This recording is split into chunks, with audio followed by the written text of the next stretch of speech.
Okay, we were at the Aguirre residence. I came out here to begin repairs on this roof. I removed the ridge cap, and as we stated before, it is a minimum requirement that we run the felt over the ridge 4 to 6 inches. The back half of the roof has all been covered already. I demonstrated that there. Felt over ridge 4 to 6 inch minimum. Pulled the ridge cap off, and 6 inch it's running over. So that's pre-existing. It was like that. We're gonna have to match that. We also do have a starter there. Something else I wanted to point out was, as I removed these 2 shingles, I had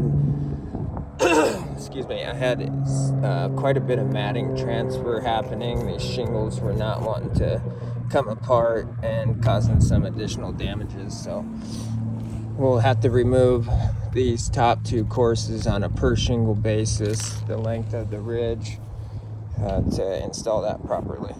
Thank you.